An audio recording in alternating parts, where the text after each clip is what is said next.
Ava's bachelorette party was dead on arrival. She suddenly snatched a champagne flute and smashed it on the floor. Let's play something with a pulse. Whoever can take off my bra right now, I'll sleep with him tonight. Amid a chorus of whistles, she straddled a stranger and ripped her marriage license in two. Julian Thorne? A bitch can marry that bastard, not me. When the video reached Julian's phone, he was pressing the tuxedo he was meant to wear tomorrow. The next day at the wedding venue, he played the video for everyone. Ladies and gentlemen, it appears the bride chose a new groom last night. Chapter 1. In Julian Thorne's penthouse, the only sound was the faint hiss of the steam iron gliding over the expensive fabric of his suit. The air was thick with a clean scent of steam and fine wool. Tomorrow was his wedding to Ava Sterling. The bespoke Tom Ford tuxedo, a study in black, hung perfectly from its valet stand, every crease ironed into a razor-sharp line, as meticulous as his state of mind. His phone lit up silently on the marble coffee table, then went dark again. Julian paid it no mind, his focus entirely on the garment that symbolized the next chapter of his life. His fingertips grazed the structured shoulder line, and the corner of his mouth turned up in a nearly imperceptible curve. Ava, the woman whose eyes crinkled into crescents when she smiled, the woman with that little streak of willfulness. After tomorrow, she would be his wife. Meanwhile, across town in a private room at an exclusive, members-only club in Soho, the atmosphere was as flat as day-old champagne. The air, layered with the sense of expensive perfume and Dom Perignon, couldn't dispel the suffocating boredom. A few of Ava's closest friends and a handful of men they'd brought along to liven things up, men whose names she couldn't be bothered to remember, were scattered across a massive U-shaped velvet sofa. They made small talk while a lazy jazz track droned in the background, doing nothing but inducing drowsiness. Ava sat in the center, a nearly full glass of champagne in her hand. The light from the crystal chandelier danced in her professionally styled hair, but couldn't penetrate the growing storm in her eyes. The silver sequin cocktail dress she'd bought specifically for this party felt garish and out of place. I gotta say, one of her friends, a girl with pastel pink hair, said through a yawn, "For a bachelorette party, this is ridiculously tame. You think we were at a book club meeting." A man in a tight floral shirt, his hair slicked back with too much product, immediately chimed in, his tone dripping with sycophancy. "Seriously, Ava, the venue is top tier, but the vibe, it's lacking. How about a game? Truth or dare? I know it's old school, but it's better than just sitting here. Truth or dare?" Ava scoffed. Her voice was quiet but sharp, cutting through the music with a repressed edge. She slammed her champagne flute down on the glass coffee table. The heavy thud echoed in the room as golden liquid sloshed onto the polished surface. Every eye snapped to her. Ava lifted her head. Her face, usually a canvas for a sweet, easy smile, was now drawn tight, a dangerous fire burning in her eyes. She scanned the room, taking in the familiar and unfamiliar faces, their expressions of boredom, of feigned interest. A violent, destructive impulse seized her. "You want to play something exciting?" she asked, her voice low and cold as a knife's edge. Her lips twisted into a broken, reckless smirk. "Fine." She shot to her feet, her heels sinking into the plush carpet. In a few quick strides, she was in the center of the room, captured in a spotlight that made the sequins on her dress glitter aggressively. "Everyone, watch closely," she shouted, her voice trembling with emotion. She pointed a finger at the men on the sofa, the ones who had been trying to liven things up and were now staring, dumbfounded. Her gaze finally landed on a stranger in a black leather motorcycle jacket, his hair in a buzz cut, his eyes holding a feral glint. He was a friend of her maid of honor, supposedly some kind of underground street racer. "You." Ava's finger jabbed towards the man with the buzz cut, her eyes filled with a desperate, self-destructive challenge. "And the rest of you? You're bored? You want excitement." She took a deep, shuddering breath, her chest heaving. Then, she enunciated each word, dropping them like bombs into the silent room. "Whoever, right now, can rip the bra off my body. Ava Sterling, will go home with him. Tonight, I'll sleep with him on the spot." Silence. Absolute, deafening silence. Even the background music seemed to vanish, leaving only the low hum of the air conditioning. Everyone was frozen, their faces a mixture of shock, disbelief, and confusion. Hands holding drinks stopped midway to lips. Mouths hung open. The air was vacuum-sealed, the only thing left being Ava's shocking declaration echoing off the walls, each word a branding iron searing itself into their minds. A few seconds later, the room exploded. Whoa, holy shit, is she for real? Ava, are you insane? Whistles, shouts, and gasps of disbelief erupted. The stagnant party instantly became a raging bonfire. The previously bored guests were now wide-eyed and alert, their faces flushed with a voyeuristic, feverish excitement. Several men stood up, their eyes scanning Ava's sequined form with raw, undisguised lust. The man with the buzz cut, the target of her challenge, was stunned for a moment before a predatory, arrogant grin spread across his face. He pushed past the person next to him, stood, and cracked his neck. His eyes, like a wolf locking onto its prey, were fixed on Ava as he walked toward her. You mean it, beautiful? He asked, his voice a low, excited rasp. Ava watched him approach, her heart hammering against her ribs. Fear and a sick thrill twisted inside her, making her tremble. But she didn't back down. She lifted her chin, her expression a mask of manic defiance. Of course I mean it. Come on, show me what you've got. He stood before her, his large frame casting a shadow over her. He reached out, his fingers smelling of tobacco, and made a move toward the zipper on the back of her dress with a disgusting familiarity. Wait, Ava suddenly shrieked, shoving his hand away. The man froze, a flicker of annoyance crossing his face. What? Having second thoughts? Second thoughts? Ava laughed, a hysterical sound that was jarring even in a chaotic room. Are you kidding me? This needs more of a warm-up. She stumbled back a step, her wild eyes scanning the crowd of so-called friends, many now holding up their phones, eager to capture the inevitable train wreck. Her gaze landed on her small clutch purse sitting on a coffee table. Like a cornered animal, she lunged for it, her trembling fingers fumbling inside. Lipstick a compact keys. She shoved them aside until her fingers closed around a stiff, folded document. She pulled it out and held it high. Under the lights, the crisp, new marriage license, the official document from City Hall, a symbol of a sacred promise, gleamed coldly. Look closely. Ava's voice was sharp and shrill with manic energy. She glared at the shocked faces around her, her eyes finally settling back on the man with the buzz cut, a look of pure, destructive glee on her face. Then, ignoring everyone, she gripped the document with both hands and, with all her strength, ripped. The sound of tearing paper was deafening, louder than the music, louder than their shouts. It was the sound of something shattering. The heavy cardstock was ripped in two, the inner pages torn and mangled. The section with their names and the official seal of the city was instantly reduced to a crumpled, jagged-edged wad of trash in her hands. Julian Thorne? Ava spat, and threw the ruined symbol of her future at the man's chest. It bounced off his leather jacket and fell to the expensive carpet. Her face twisted into a grotesque smile of malicious pleasure, and her voice rose to a piercing shriek that cut through the noise. That bastard. Some other bitch can marry him. I'm done. I'm not playing his game anymore. The room detonated. Whistles, screams, the sound of people banging on tables, the frantic clicking of phone cameras. It all merged into a deafening roar that threatened to blow the roof off. The atmosphere had reached a new, depraved crescendo. No one noticed, in the darkest corner of the room, a man in a baseball cap who had been silent the whole time. A cold, triumphant smirk played on his lips. In his hand, a smartphone was pointed directly at the unhinged Ava and the ruined document at her feet.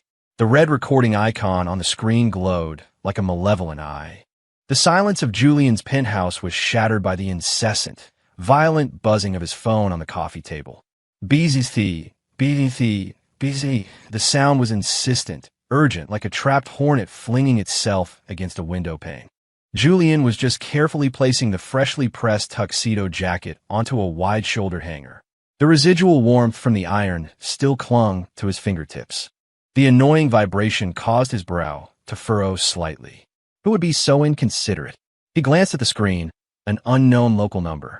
Probably a final confirmation from the wedding planner. Or perhaps a guest from out of town, lost. With a flicker of annoyance, he set the hanger down and picked up the phone. He swiped to answer, but there was no voice. The first thing that flooded his ear was a wall of sound, a deafening cacophony of noise.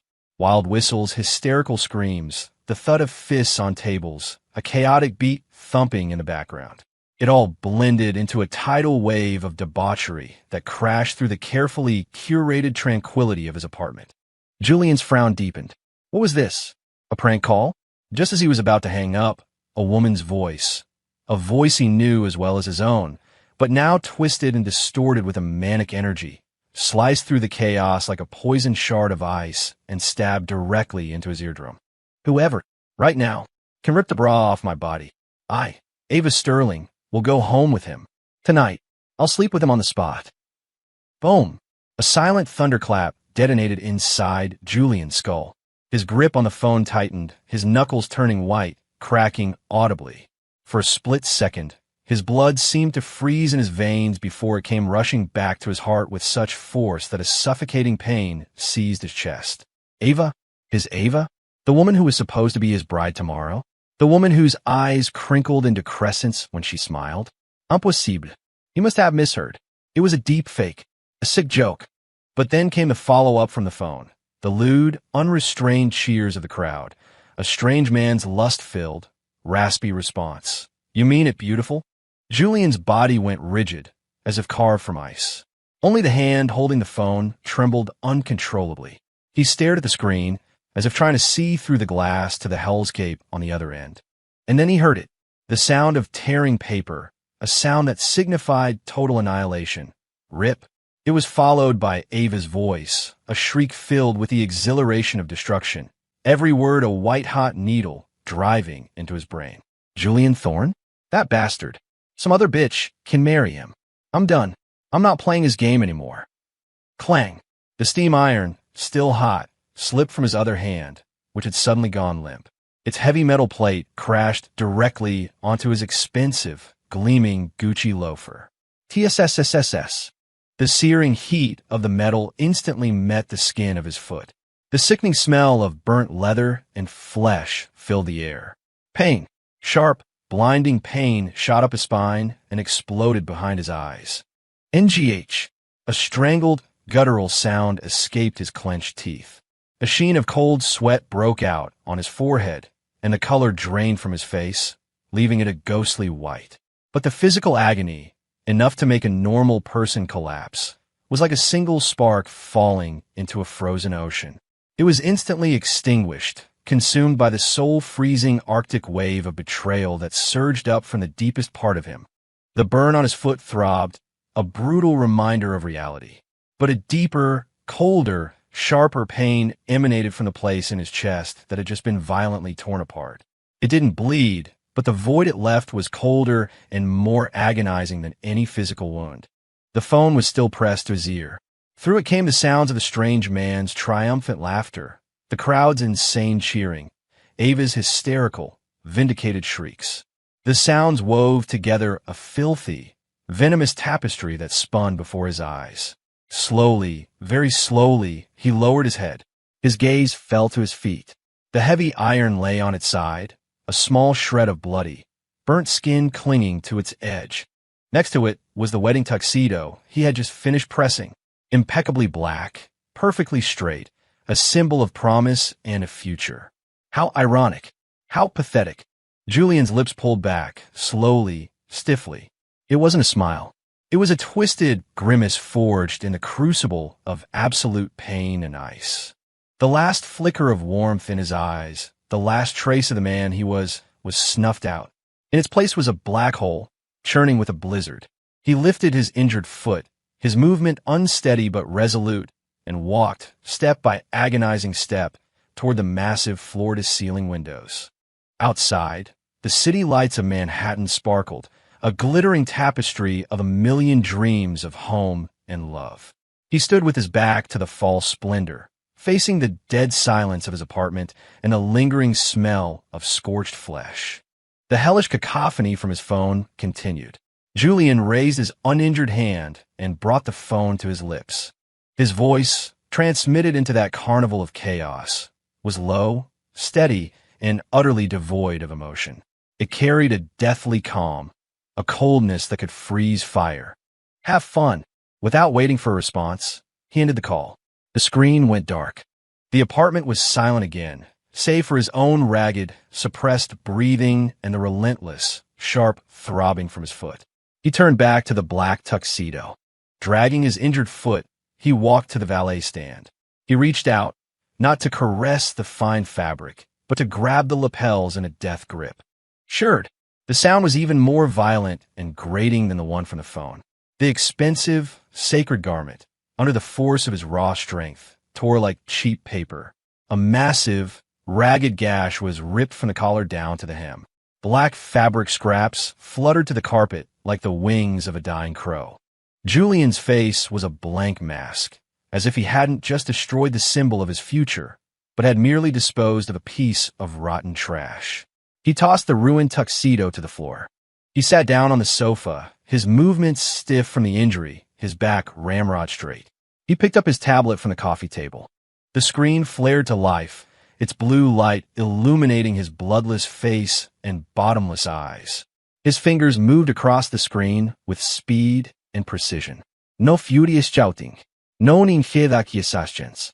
Just cold commands, typed and sent, one by one, through an encrypted messaging app. They were like torpedoes launched into the deep, silent, but utterly devastating. Cancel the wedding. Terminate all vendor contracts, effective immediately. Pay all cancellation fees in full. Enforce all NDAs. Any related information leaks before 8 a.m. tomorrow will be met with maximum legal action. Find them. I want the current location of Ava Sterling and a full dossier on every person in that room with her. Immediately. Secure the venue. St. Patrick's Cathedral, 8 a.m. Clear it. Only essential personnel. Have a tech team on standby. I need top-level access to the Cathedral's A/V system. Each command was concise, efficient, and emotionless. When he was done, he set the tablet down and leaned back into the depths of the sofa. Waves of pain from his foot washed over him, a sharp reminder that this was not a nightmare. The faint smell of burnt flesh mingled with the lingering sweetness of champagne, a bottle he had opened earlier to celebrate, creating a grotesque and nauseating aroma. Julian closed his eyes, his thick lashes casting shadows on his cheeks. In the darkness, Ava's crazed screams, the sound of tearing paper, her venomous curses, and the other man's triumphant laughter played on a loop in his mind, a demonic curse. The penthouse was dead silent, but for the slow, heavy beat of his completely frozen heart. Each pulse felt like it was gathering destructive energy for the storm to come. The city lights flickered outside, reflecting on his cold profile like the shifting, spectral flames at the entrance to hell. Chapter 3 St. Patrick's Cathedral, 8 o'clock in the morning. Sunlight streamed through the massive, stained glass windows, casting a kaleidoscope of colors across the vast, empty nave. The air was cool and fragrant with the scent of lilies and white roses, mingled with the ancient, solemn smell of polished wood and stone. The grand pipe organ stood silent, and a golden crucifix gleamed softly above the main altar. This was supposed to be a moment of blessings and vows. Instead, the cathedral was filled with a strange, suffocating silence. There were no guests, no joyous chatter. Only a few dozen people had been invited by black-suited, stone-faced security guards to sit in the front pews. They were Ava's immediate family, her parents, her brother and sister-in-law, and a few close relatives who couldn't be turned away at the last minute. Every face was etched with confusion, anxiety, and a sense of foreboding. Ava's mother, Carol, clutched her husband's hand, her knuckles white, her lips trembling. She tried several times to ask one of the guards a question, but was silenced by his cold, unwavering stare. The heavy oak doors of the cathedral were shut, sealing them off from the outside world. Security personnel stood like statues along the aisles and at the exits, forming an invisible, oppressive barrier. The minutes ticked by, each one an eternity. Anxious whispers began to spread through the silence. "What's going on?" Where's Julian? Where's Ava? Who are these men? Why are they keeping us here? I can't get a signal. What in God's name is happening? Ava's father, Robert Sterling, trying to maintain a shred of composure, attempted to stand. I need to see Julian, or whoever is in charge. This is... Before he could finish, a guard stepped forward and placed a firm, non-negotiable hand on his shoulder. Mr. Sterling, please be patient. Mr. Thorne will be here shortly. Just then, a side door near the altar opened silently. All whispers ceased. Every head turned. Julian Thorne walked in. He was wearing a perfectly tailored dark gray suit, not the tuxedo from the day before. His hair was immaculate, his expression as cold and unreadable as carved marble. He walked with a steady, even gait, giving no indication of the injury to his right foot, which was hidden by an expensive custom-made shoe. Only an almost imperceptible hesitation in his stride betrayed the pain he was suppressing. His presence was like a block of dry ice dropped into water, instantly freezing the thin atmosphere of the cathedral. Seeing him, Carol Sterling shot to her feet as if grabbing a lifeline, her voice cracking. Julian, what is going on? Where is Ava? The wedding. Julian's gaze swept over her, as cold and distant as if he were looking at a stranger. He didn't answer, didn't even pause. He walked straight down the red-carpeted central aisle toward the altar. His footsteps were steady, the soles of his shoes clicking against the marble floor. The sharp, rhythmic sound echoed in the cavernous space, a drumbeat against everyone's heart. He reached the altar, but didn't look at the crucifix or the bewildered priest standing nearby. He turned to face the small, terrified audience. Everyone, Julian began, his voice amplified by a microphone hidden among the floral arrangements. It was not loud, but it was perfectly steady with a metallic, steely quality. No pleasantries, no preamble. He cut directly to the point. I regret to inform you. He paused, his gaze sweeping slowly over the faces of Ava's family, taking in their widening eyes and dawning horror, that the wedding scheduled for today. He paused again, the corner of his mouth twitching into something that was not a smile, but a cold, final punctuation mark. Is canceled. The two words landed like sledgehammers. What? Canceled? Julian? What kind of sick joke is this? Robert Sterling leaped to his feet, his face turning a blotchy red with rage and confusion. Carol's vision went black. She swayed, and would have fallen if her daughter-in-law hadn't caught her. Why? She shrieked. Ava? Where's my Ava? The cathedral erupted in a chaotic mess of shouts, questions, and cries of disbelief. Julian stood at the altar, looking down on the turmoil with a detached air of a god watching insects scurry. His face remained a placid mask of indifference, the only emotion visible a deep, glacial coldness in his eyes. Quiet, he said. His voice wasn't loud, but it possessed a strange, penetrating authority that instantly silenced the uproar. The chaos stopped as if choked by an invisible hand. Everyone stared at him, stunned into silence by the cold, powerful aura he projected. Julian turned slightly and nodded to someone, an unseen control console off to the side of the altar. In the next second, the massive wall behind the altar, which was now covered by a giant white screen where the crucifix usually hung, blazed alive. The blinding white light made everyone flinch. Then, a deafening wave of sound, whistles, screams, banging, chaotic music, erupted from high-quality speakers hidden throughout the cathedral. On the giant screen, the scene from the private club appeared in crystal-clear high definition. They all saw it. They saw Ava, standing in the spotlight, looking completely unhinged.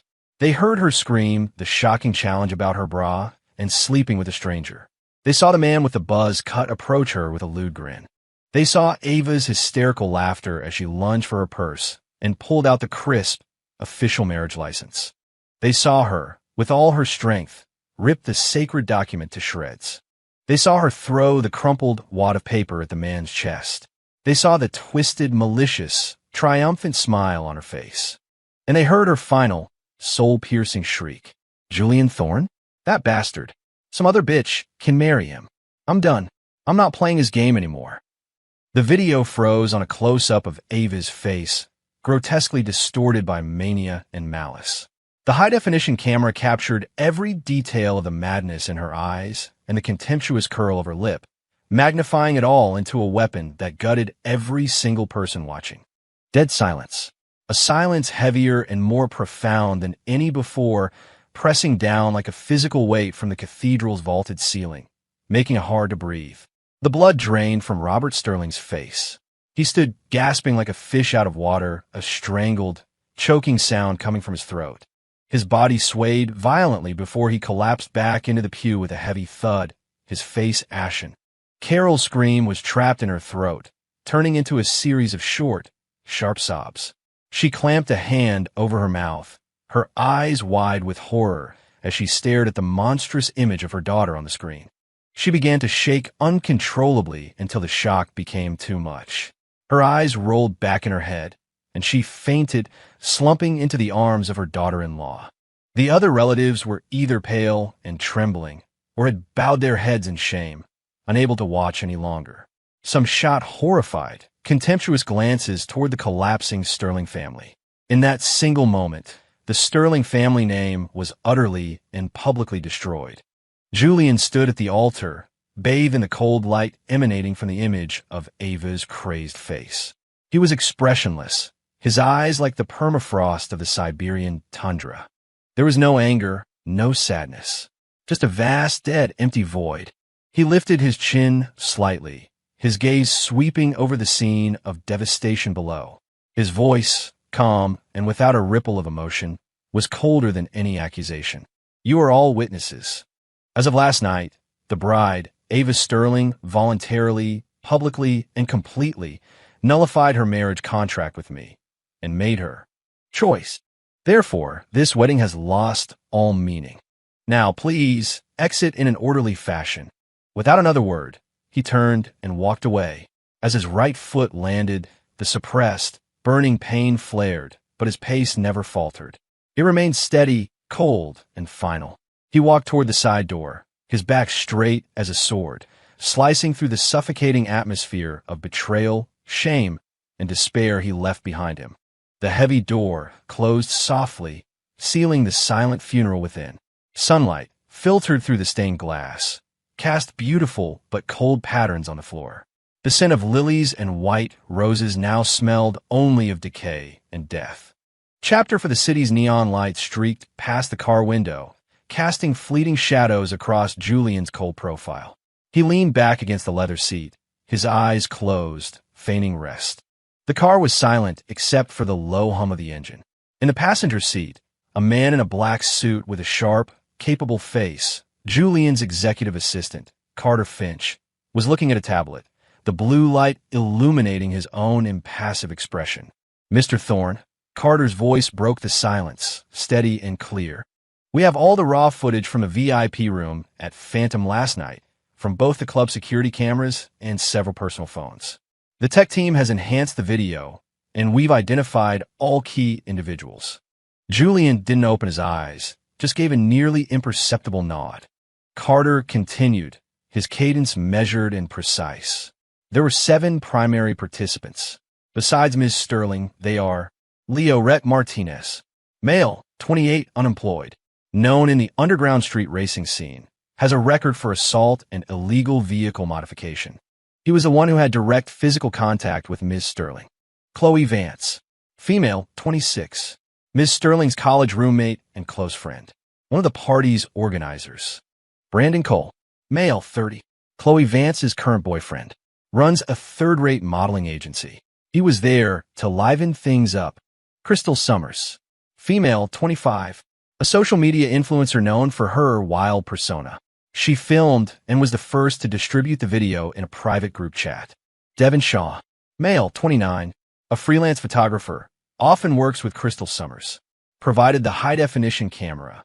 Haley Sterling, female, 27, Ms. Sterling's cousin, was present for the entire event and was heard encouraging the behavior. Each name was delivered like a cold, hard fact. We've traced the initial distribution chain, Carter said, swiping his finger across the tablet. Crystal Summers sent her video to Brandon Cole, Chloe Vance, and 3 of her own private bestie groups. Devin Shaw shared his high-definition version with Cole, via a secure cloud link. Cole and Vance were the primary nodes for secondary distribution, spreading it through their social circles. The anonymous number that sent the video to your phone was a disposable burner. We've traced its origin point to Brandon Cole. The motive appears to be provocation. Provocation. Julian finally spoke, his voice low and toneless. He slowly opened his eyes, revealing a deep, Arctic chill. Yes, sir, Carter confirmed. The tech team analyzed Cole's social media fragments and chat logs. He's arrogant, with a desperate need for attention. Shortly after the incident, he bragged in a private chat that he'd sent the high and mighty Julian Thorne an unforgettable wedding gift, and said he couldn't wait to see your reaction. A slow, cold curve formed on Julian's lips. It held no humor, only a cruel, predatory interest. Excellent, he said, his gaze turning to the blurred city lights outside. Then we'll begin with Mr. Cole, the gift giver. 3 days later, evening, inside the cramped, cluttered office of Starlet Management, which reeked of cheap perfume and stale cigarettes, Brandon Cole was yelling into his phone. Babe, listen to me. Tonight's gig is a sure thing. It's Mr. Liu from Dynasty. You know him, right? The scraps from his table are enough to feed you for 6 months. He had his legs crossed, tapping his foot impatiently, a smug grin on his face. We're something sexy. Yeah, that little number I got you. And be fun. You make Mr. Liu happy, and I guarantee you'll get that shampoo commercial next month. He was reveling in his sense of power when the office door was thrown open with a loud bang. Startled, Brandon looked up angrily. Who the hell? The rest of the sentence died in his throat. 2 serious-looking men in dark uniforms stood in the doorway, their badges gleaming. Behind them was the building's nervous-looking property manager. Brandon Cole, the lead officer said, holding up his credentials. NYPD Vice and IRS criminal investigation. We have a warrant based on a verified tip that this agency is involved in procuring prostitution and is engaged in significant tax evasion. This is a search warrant. We need you to cooperate. The blood drained from Brandon's face. His phone slipped from his hand and clattered to the floor. He shot up from his chair, which screeched against the linoleum. What? Atip. Who tipped you off? This is slander. We're illegitimate. We'll determine whether it's slander during the investigation, the officer said flatly. Now, hand over your phone, computers, and all other communication and storage devices. All company financial records and contracts are being seized. No, you can't. Brandon panicked, lunging forward, but he was easily blocked by the other officer. Mr. Cole, cooperate, or we will be forced to restrain you. Staring into the officer's cold, unyielding eyes, Brandon's legs gave out. He collapsed back into his chair, a cold sweat instantly soaking his shirt. It was over. The cooked books, the incriminating chat logs. His mind went blank, filled with nothing but pure, abject terror. At that moment, the screen of the phone on the floor lit up. It was the young model he had just sent to entertain Mr. Liu. The name glowing on the screen felt like the ultimate irony. At almost the same time, in a luxury high-rise across town, Chloe Vance was meticulously applying an expensive serum to her face in front of a vanity mirror. Her phone lit up with a notification from a group chat she shared with other socialites. She opened it casually, only to be met with a barrage of screenshots and explosive messages. OMG, did you see? Brandon's shady agency got raided. Vice and the IRS. They took everything. I heard tax evasion and running a prostitution ring. Jesus, who did he piss off that badly? Who do you think? Think about who he crossed a few days ago. Shit, you don't think. Him? That was fast. Chloe, are you okay? Isn't Brandon your boyfriend? Chloe's hand trembled, and the glass bottle of serum slipped, falling onto the plush wool carpet and leaving a milky stain. She stared at the screen, her face white, her lips quivering, unable to type a single word. An icy dread crept up her spine. Brandon was finished. The things he did. There was no way he could survive a real investigation. He was done. And what about her? As his girlfriend, as one of the organizers of that party. The methods of that man. Overwhelming fear seized her. She snatched her phone, her fingers shaking too badly to dial Brandon's number. Just then, her phone began to vibrate violently, the screen lighting up with calls from everyone she knew, friends, gossip bloggers, even distant relatives. The relentless ringing was like a death knell. With a scream, Chloe threw the phone across the room as if it were on fire. Crack! It hit the wall, the screen shattering, and the piercing ring finally stopped. The room was silent, save for her own ragged, terrified breaths. She looked at the broken phone, at the stain on her carpet, and her body began to shake uncontrollably. The serpent was already coiled around their necks. Its fangs were sinking in. Leo Martinez slammed on the brakes of his ostentatiously modified Toyota 86, executing a showy drift that brought the car to a screeching halt in a spot near the entrance of the Wildfire, an underground racing venue. The tires screamed in protest, kicking up a cloud of dust. He hopped out, a familiar, cocky smirk on his face, basking in the admiring glances of the younger crowd.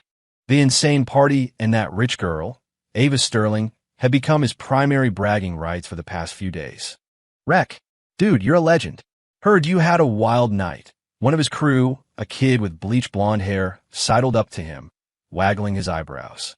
Leo flicked his buzz cut with a flourish of pride, pulling a cigarette from his pocket and lighting it. It was whatever, he said, exhaling a perfect smoke ring. The chick was throwing herself at me. What was I going to do? He tried to sound casual, but the boast was unmistakable. Dumb, man. That was Julian Thorne's fiancée. You've got balls of steel, another guy said, giving him a thumbs up. Julian Thorne? Leo scoffed, his face a mask of disdain. Just some uptight suit. So I screwed his girl. What's he going to do, Sumi? He flicked his ash onto the pavement. Watch. Nothing's going to happen. Guys like that care about their reputation more than anything. They'll bury this shit so fast, no one will ever know. As the words left his mouth, his phone vibrated violently. Annoyed, he pulled it out. The screen read Viper, the lone shark he owed money to. Yo, Viper, Leo answered, his tone casual but respectful. The money? Yeah, man, don't worry about it. Another couple of days. I've got a new shipment of product coming in. Soon as I move it, I'll have your cash. Martinez. Viper's voice roared through the phone, so loud that Leo's friends could hear it. Are you fucking with me? Your fucking product is sitting in a DEA evidence locker right now. Where's my money? Today. I want it today. You're short $1, and I'm taking one of your legs. what?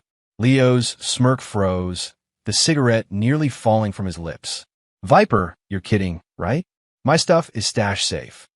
Safe my ass. Viper screamed. The feds came in like they had X-ray vision. They even found the shit you stashed in the secret compartment in your car's frame. Martinez, you're done. You pissed off someone you shouldn't have. I'm telling you now, I want my money by tonight, or you can start saying goodbye to your kneecaps. The line went dead. Leo stood frozen, the phone still pressed to his ear. The color had drained from his face, his bravado gone, replaced by a profound, bewildering terror. Pissed off someone you shouldn't have. The DEA?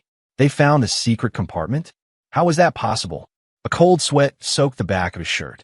Wreck? You good, man? One of his crew asked cautiously. Leo snapped out of it, shoving the kid aside and scrambling back to his car. Fumbling with the keys, he threw himself into the driver's seat and fired up the engine. The engine roared to life. He had to run.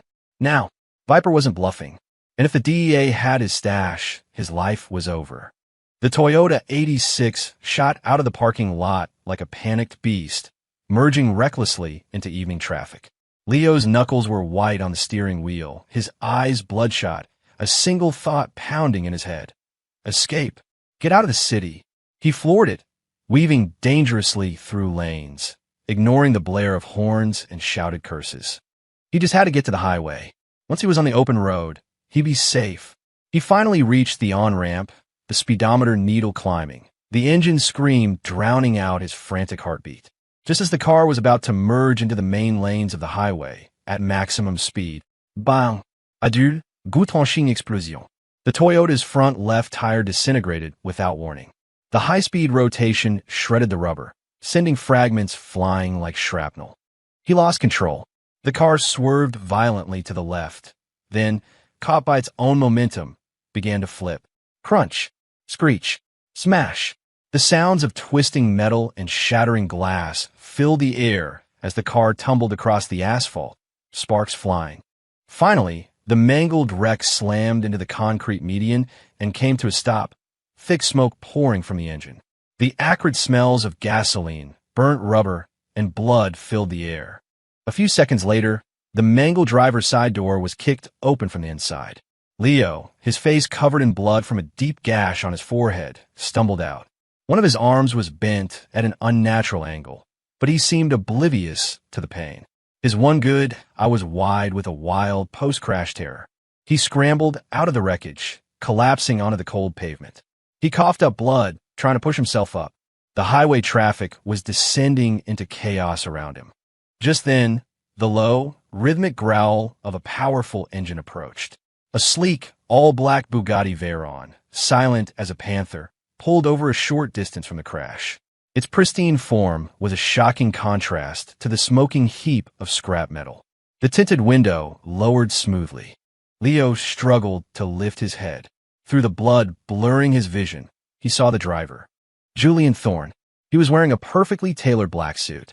One hand rested casually on the steering wheel. The other held a lit cigarette, the smoke curling into the cool evening air. He just sat there, watching him. His expression was placid, as if observing a piece of roadkill. There was no anger, no mockery, only a cold, detached, clinical assessment. Leo's eye widened in sheer, unadulterated terror. It was him. It was really him. That look, it was more terrifying than Viper's threats. No, it's not possible, Leo rasped, the words lost in a bloody gurgle. Julian's gaze flickered to the blood and dirt-stained motorcycle jacket Leo was wearing. The same one from the club. He gave a slight, almost imperceptible shake of his head, as if lamenting a toy that had been broken. He looked away, his interest in the pathetic creature on the ground already gone. The window rose silently. The black Bugatti let out a low, refined roar and smoothly re-entered traffic, disappearing into the distance, leaving only the fading red glow of its taillights. Leo lay on the cold pavement, staring at the spot where the black phantom had been, then at his own smoking wreck. The headlights of passing cars were like 1,000 cold, judgmental eyes, pinning him to a cross of his own making. A bone-deep chill, far worse than any of his physical injuries, consumed him. He understood now. He was finished. This was just the beginning. That man would crush him like an insect, and he would do it slowly. A hopeless, animalistic whimper, lost in the roar of the highway, was his only reply. Chapter 6. Crystal Summers adjusted her phone on its tripod, making sure her perfectly made-up, smiling face was centered in the livestream frame. Her background was a curated explosion of pink and designer shopping bags. "Hey, babes. Good afternoon," she chirped, making a heart shape with her hands. "Today, Chris is unboxing the new limited edition Hermes bag. And later, I have a huge surprise. I'm going live with a very special mystery guest who's going to give us an exclusive look inside a top-secret private club. So stay tuned and make it rain with those gifts." The chat feed scrolled by at lightning speed. "Chris, you look amazing today. OMG Hermes.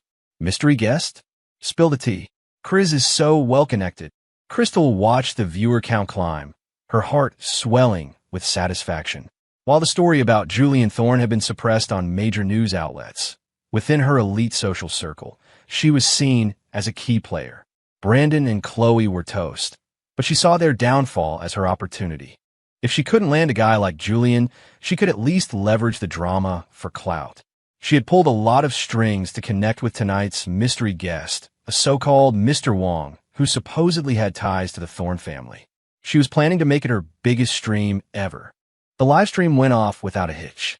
The Hermes unboxing had the chat flooding with Queen and Sugar Mama comments. Crystal soaked in the adoration, feeling like she had finally made it. Finally, it was time for the main event. "Okay, babes, the moment you've all been waiting for." Crystal put a finger to her lips in a theatrical, shushing gesture. "Let's bring on Mr. Wong." She tapped the button to start the split-screen call. A few seconds later, the connection went through. Her side of the screen was her perfectly pink bedroom. The other side was a stark, minimalist office with cold, metallic furniture. Through a massive window behind a leather chair, The city's skyline glittered. A man in an expensive dark gray suit sat with his back to the camera. Wow, that office is insane. Mr. Wong has such a powerful vibe, even from the back. Chris, you really delivered. The chat exploded. Crystal's own heart was pounding with excitement. Mr. Wong, hello, she said, her voice dripping with practiced sweetness. Thank you so much for joining us. My followers are so excited to hear from you. She was cut off.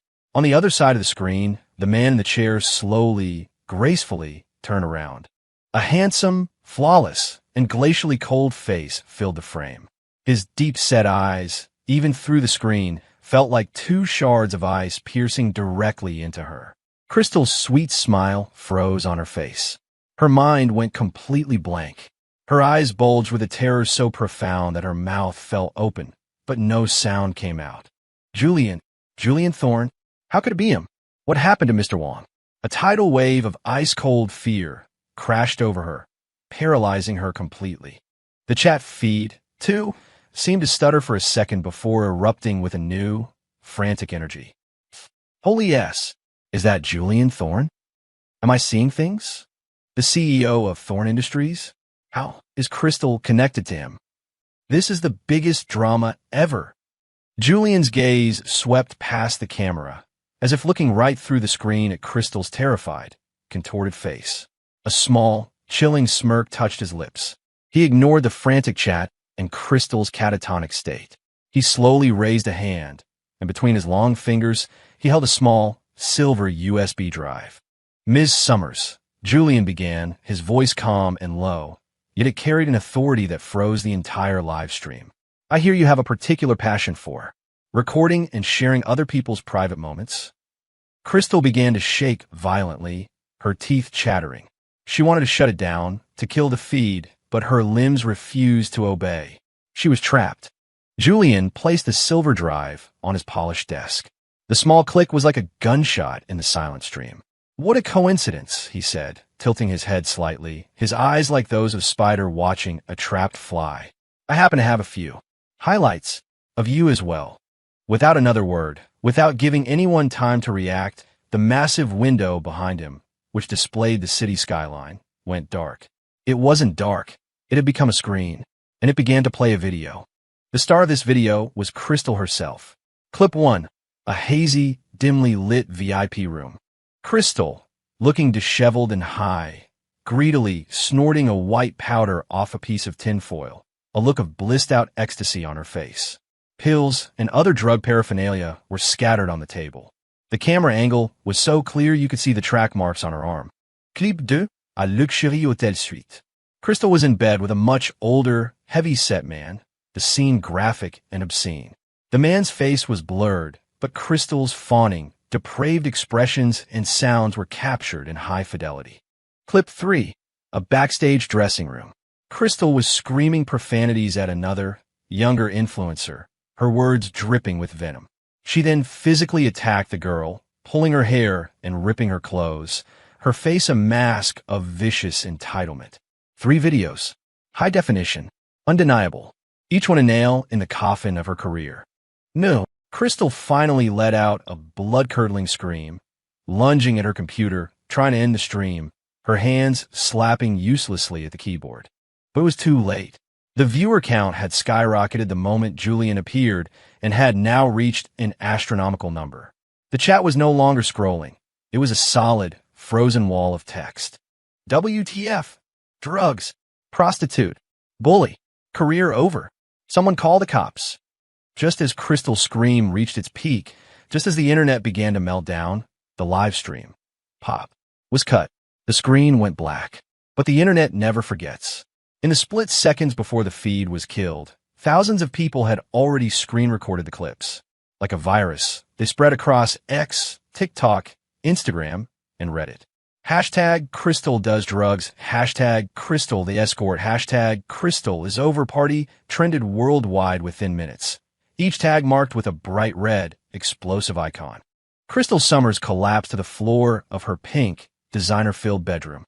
She was colorless, shaking like a leaf, staring at the blank computer screen and her phone, which was vibrating itself to death with calls and hateful messages.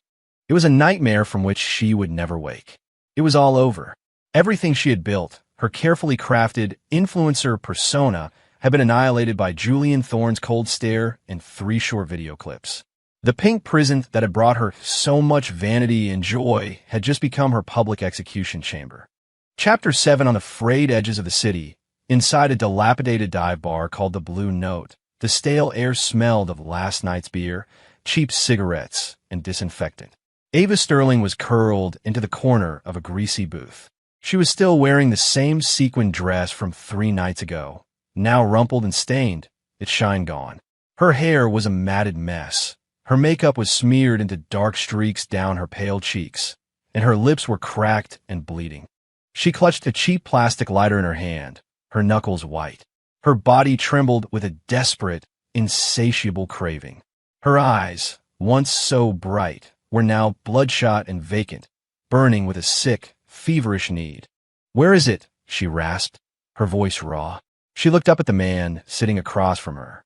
He was a wiry man with shifty eyes, a low-level dealer named Ghost that her cousin, Haley, had connected her with. Ghost took a slow drag from his cigarette, his murky eyes sizing her up, lingering on the way her body twitched from the onset of withdrawal.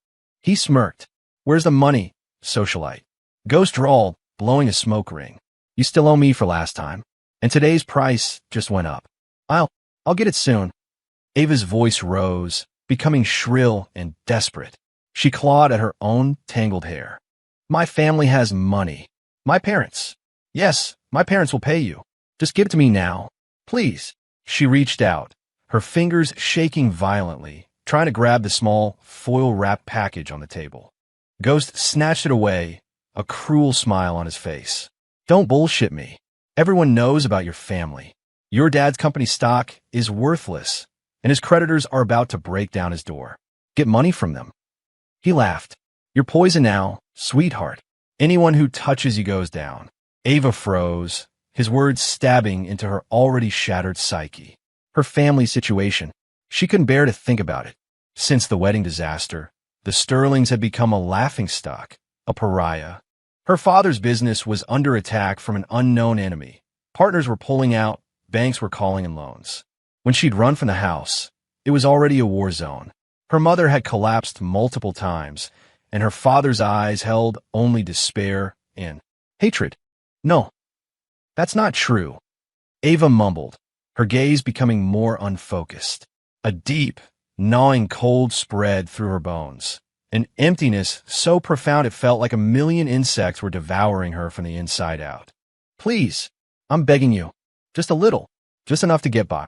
Her voice broke, and tears mixed with the grime on her face. She writhed on the vinyl seat, a dying animal. Ghost watched her pathetic display without a shred of pity, only cold calculation. He leaned in closer, his voice a conspiratorial whisper. "Look, I can help you out." But his leering eyes roamed over her body. "A pretty thing like you. Even messed up, you're still a prize. You party with me and my friends for a few days, and I'll make sure you have all the product you need. How about it?" Ava's body shuddered. It wasn't from outrage, but from the agony of withdrawal, which had already obliterated her pride and dignity. His filthy proposition made her sick, but the promise of relief, of the drug that would make the pain go away, was a devil's siren song to her frayed nerves. She bit her lip until she tasted blood. Dignity? She had personally torched that when she ripped up her marriage license and screamed those hateful words. She was nothing now but an empty shell controlled by a craving. Just as the last of her resistance was about to crumble, bang! The bar's flimsy wooden door was kicked open, splintering off its hinges. Blinding sunlight flooded the grimy interior. Several police officers in tactical vests stormed in, moving with precision. The lead officer's eyes scanned the room and immediately locked onto the corner booth. "NYPD, nobody move. Hand on your head. Get down." The authoritative commands echoed through the small space. Ghost's face went white. He instinctively tried to shove the foil packet into the crevice of the booth seat. "Get him," the lead officer yelled. 2 cops were on him in a second, slamming the skinny dealer face down onto the sticky table. The foil packet fell to the floor. Ava Sterling, Another officer's sharp gaze pinned her to the seat. She was shaking uncontrollably. "We have reason to believe you are in possession and under the influence of a controlled substance. You're coming with us." A pair of cold, steel handcuffs glinted in the dim light. Ava stared at them as they approached, then at Ghost being restrained, then at the small packet on the floor that she had craved more than life itself. The last flicker of light in her vacant eyes died. She didn't scream. She didn't fight. Slowly, stiffly, she held out her wrists that had once worn Cartier bracelets, but were now dirty and bruised with track marks. Click!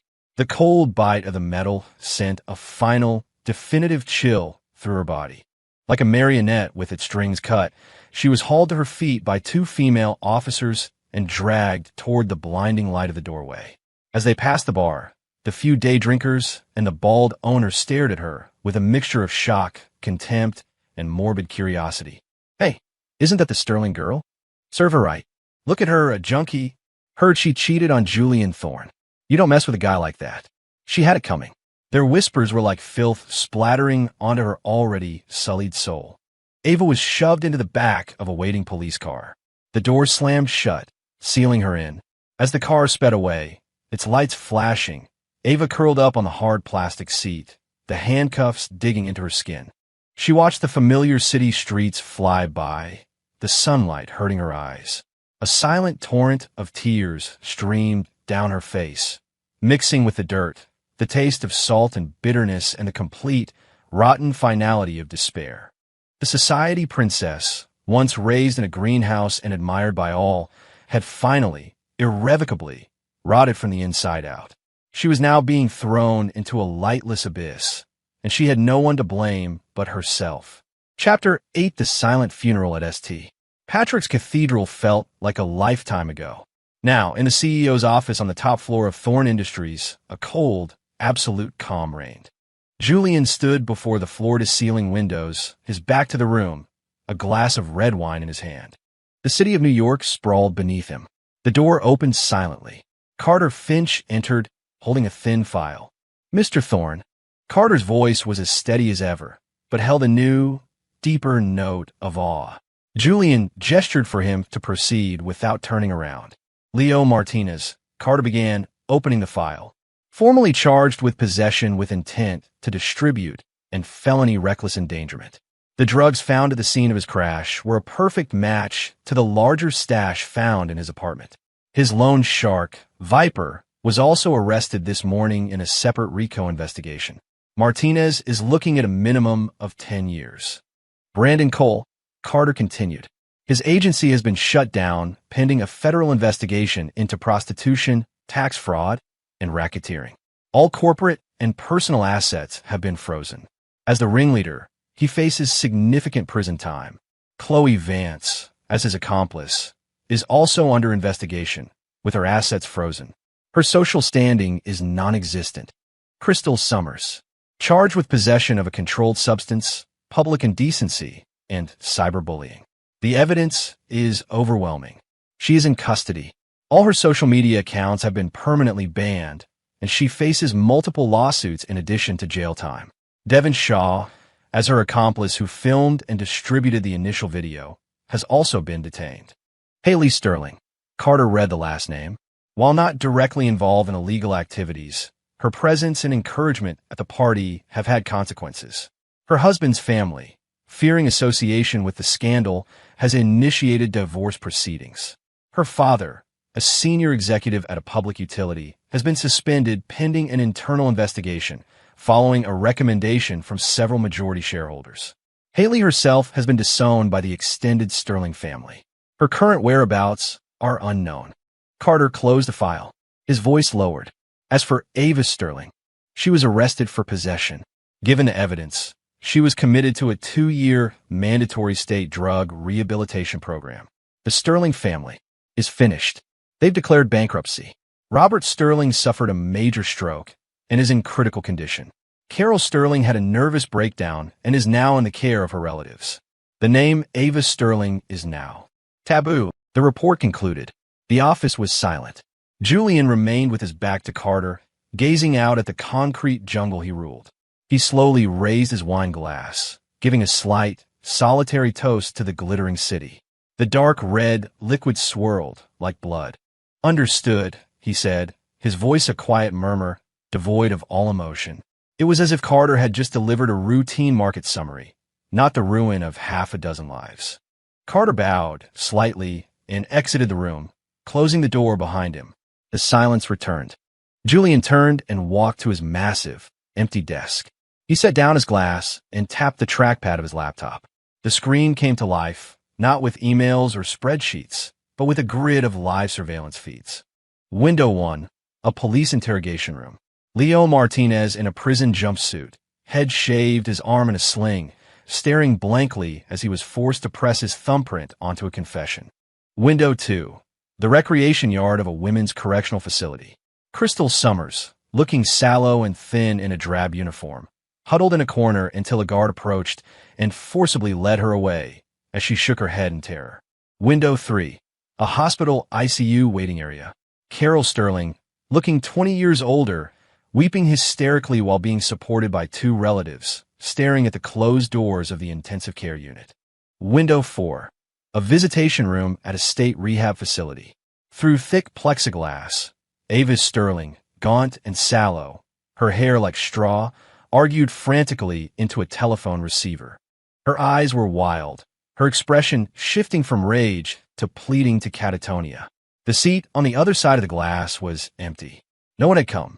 She began to claw at her own arms, drawing blood, until two orderlies rushed in to restrain her. Julian's gaze moved calmly from one window to the next, a clinical, detached observer. No satisfaction. No pity. Nothing. His eyes finally settled on the last window in the grid. It was a live feed of a local business news channel. The ticker at the bottom of the screen read, "Breaking. Thorne Industries completes hostile takeover of startup Oratech. Former CEO Devon Shaw." The news anchor was talking, but Julian wasn't listening. The ticker was suddenly replaced by a more urgent, flashing red banner. "Alert. Devon Shaw, former CEO of Oratech, dead after falling from his office building. Police suspect suicide." Julian stared at the word suicide for 3 long seconds. Then, very slowly, he picked up his glass of wine. He walked back to the window, looking down at the city, a sprawling, glittering forest of ambition and despair. He raised the glass, a silent toast to the void, to the souls now screaming in the abyss he had crafted for them. Then he drained the glass in one smooth, final motion. The city lights below continued to shine, indifferent. Julian set the empty glass down on the desk. The sound of crystal on wood was a sharp, clean click. A full stop. The storm was over. He turned away from the window, his expression unchanged, his posture perfect. His gaze was already fixed on a new, distant horizon.